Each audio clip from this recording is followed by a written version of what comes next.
बस ये एक बहुत इंटरेस्टिंग स्टोरी है रितिका। मैं छुट्टी पे थी, हमें मिल जाती है, सीसीएल मिलती है, तो उस समय मैं छुट्टी पे थी और पार्क में टहलने जा रही थी। वहां पर मैंने 4 से 5 बूढ़ी औरतों को देखा जो कि घास काट रही थी। अच्छा, और आपको पता है ना, टीचर के दिमाग में हमेशा पढ़ाई घूमती है। और जब मैंने देखा कि क्यों ना मैं इनसे बात करूं, टहलते टहलते हुए मैंने बात की, और अम्मा कितनी पढ़ी हैं आप, बड़ी पढ़ाई की है कभी? तो उन्होंने कहा, अरे हमारी तो माँ ने कभी हमें स्कूल ही ना भेजो, और पढ़ाई की तो बात ही बहुत दूर है। तो मैंने कहा, अच्छा पढ़ोगी? अब पढ़ के क्या कर लेंगे, इस उम्र में क्या कर लेंगे? तो मैंने कहा, हो सकता है अगले जन्म में पढ़ी लिखी पैदा हो जाओ। तो वो इस बात से इतनी हंसी, गई, अच्छा पढ़ाने भी आओगी? मैंने कहा, देखो पूछा है तो इसी ने तो पूछा है कि पढ़ाने आना है, ये बताओ पढ़ोगी? तो सच में उन्होंने इतना अच्छे से उस चीज को लिया, और उन्होंने समय दिया कि अच्छा ठीक है 11 बजे आ जाना, उस समय हमारे खाने का समय होता है, तब हम उसमें से आधा घंटा अपने आराम के समय से निकाल के उस समय पढ़ेंगे। तो सच में वो टाइम जो था, उनकी यहाँ ड्यूटी लगी थी बराबर वाले पार्क में, और तब हमने अपनी सोसाइटी ग्रुप में एक मैसेज डाला। उस मैसेज में मैंने ये कहा कि इस तरह से कुछ कुछ स्त्रियां हैं जो पढ़ना चाहती हैं, तो कौन इसमें अपना साथ देना चाहता है? तो सच में आप यकीन नहीं मानोगे, बहुत सारी लेडीज ने इसको सराहा और कहा कि हम अब इसमें अपना योगदान देना चाहते हैं। तो साथ साथ वो लोग हमारे साथ पार्क में आए, उन्होंने 8 से 10 लेडीज को इकट्ठा किया। अच्छा, जिसमें और कहाँ ये बात शुरू हुई थी? 3 से 4 में। तो वही है, हमने कहा कि एक रहता है ना कि हमारे पास कुछ सामान है, हम लेकर आएंगे, तो पहले उनके लिए कुछ खाने के लिए भी लेके गए, उसके बाद उनके लिए कॉपी किताब लेकर गए। तो ये इनिशिएट जो लिया वो बहुत अच्छा अनुभव था, और उनको देखिए पढ़ा कि कोई डिग्री तो हम दे नहीं पाते, लेकिन बस उन्हें एक आत्मविश्वास दिया कि आपको कहीं भी जाना है और साइन करना पड़े ना, तो अंगूठा मत लगाना। देखिए कितनी बड़ी बात है, साइन करना कितनी बड़ी बात है कि हम अंगूठा एक अपने आप में सबको एक बड़ा डिग्रेडिंग सा लगता है कि अंगूठा छाप है, और वही आप सोचो आप किसी को प्रेरित कर रहे हो सिग्नेचर करने के लिए, बहुत बड़ी तो सिर्फ उन्हें उनका नाम लिखना हमने सिखाया, और उसके लिए हमारे साथ की बहुत सारी महिलाओं ने हमें योगदान दिया।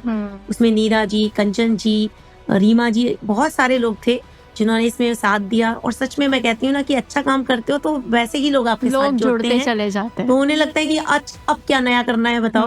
तो ये मेरे लिए भी एक बहुत सौभाग्य होता है कि कोई अच्छा कार्य करने को मिल जाता है और लोग उसमें साथ चल देते हैं। और बाद में जब उनके साथ की ड्यूटी चेंज हो गई, और उसके बाद वो बड़ी परेशान हुई, और मैं भी परेशान हुई कि अब उनको कहाँ ढूंढा जाए। तो पता चला कि वो चेरी काउंटी के बराबर वाले मंदिर की तरफ पार्क में उनकी ड्यूटी लग गई है। अच्छा, तो वहां उन्हें खोजा।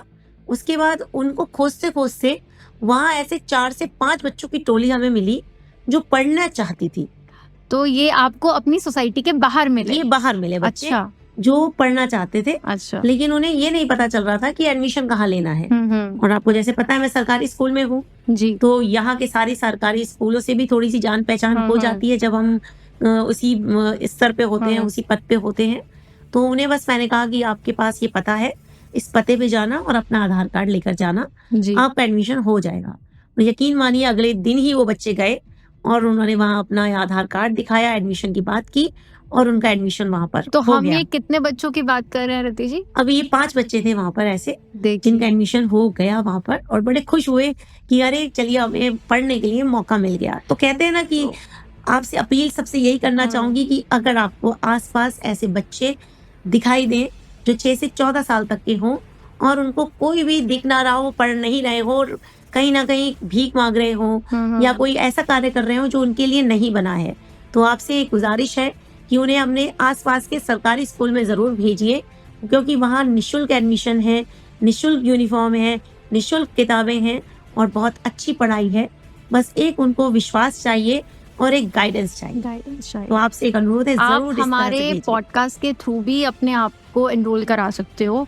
आप मेरे को मैसेज भेजो, हमारे पॉडकास्ट पे मैसेज भेजो, मैं रति जी से उनकी सहायता लेके एनरोल कराने की पूरी हम लोग कोशिश करेंगे। ये एक सोच है जो हम आगे लेकर जाना चाहते हैं। और खाली हम सोचे कि गवर्नमेंट ही हर काम करेगी तो वो पॉसिबल नहीं है। गवर्नमेंट के तो कर रही है, लेकिन उसके साथ साथ जो हमें करना है जो हमारा जिम्मेवारी है हमारी बेसिकली, वो बहुत इम्पोर्टेंट है।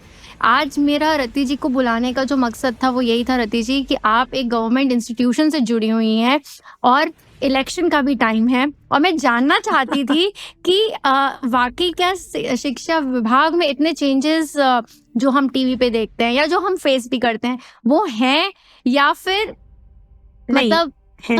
बिल्कुल है। आपकी इस बात से मैं पूर्णतः आप सहमत हूँ कि शिक्षा विभाग में भी बहुत चेंज है।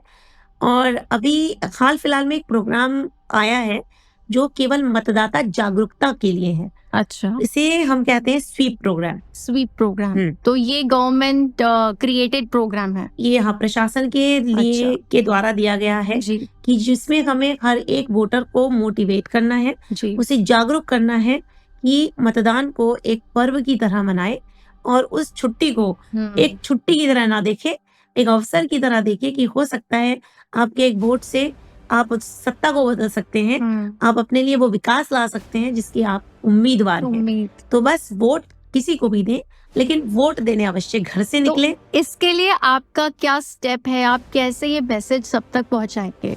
इसके लिए हम जगह जगह पर जाते हैं अपनी टीम के साथ में और उन्हें एक शपथ दिलाते हैं।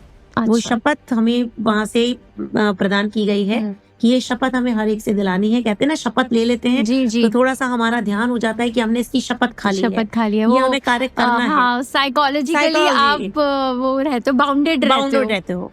और इसमें एक बहुत बड़ा हमें मिल रहा है लाभ कि हम अपने नुक्कड़ नाटक के जो बच्चों को एक ऐसा नुक्कड़ नाटक तैयार करा रहे हैं जिसमें वो मतदान के लिए जागरूक करेंगे, और इसके लिए हमारे डीएम सर ने उनको चुना है।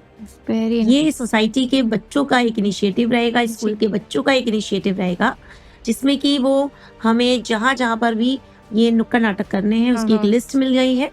वहां जाकर बच्चे उस नुक्कड़ नाटक को प्रस्तुत करेंगे और हमारे समाज को जागरूक करेंगे और उन्हें बाद में डीएम सर द्वारा सम्मानित किया जाएगा। देखिए, यही कल है हमारे भारत का, ये आने वाले ये बच्चे ही हमारा कल है। तो अगर ये चीज समझेंगे तो हम भी समझेंगे, हम भी आगे बढ़ेंगे इनके थ्रू।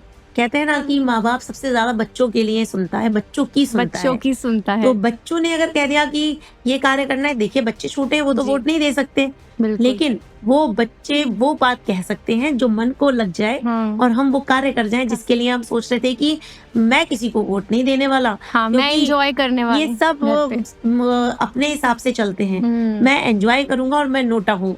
लेकिन ये विचार अगर बदल गया तो सही में आप देश की तस्वीर बदल सकते हैं और उन लोगों को सामने ला सकते हैं जो आपके लिए और समाज के लिए, देश के लिए सच में कुछ करना चाहते हैं। वो अपने अधिकार का प्रयोग करें और अपने वोट को व्यर्थ ना जाने दें। बिल्कुल सही बात कही है। गवर्नमेंट कैंपेन्स तो चल ही रहे हैं, लेकिन ये हमारी अपनी पर्सनल अपील भी है कि प्लीज आप वोट करिए, अपना वोट वेस्ट मत करिए। जैसे रति जी ने बोला, अभी हम नुक्कड़ नाटक भी करेंगे और भी बहुत, ये तो एक तरीका है आप लोगों तक पहुंचने का।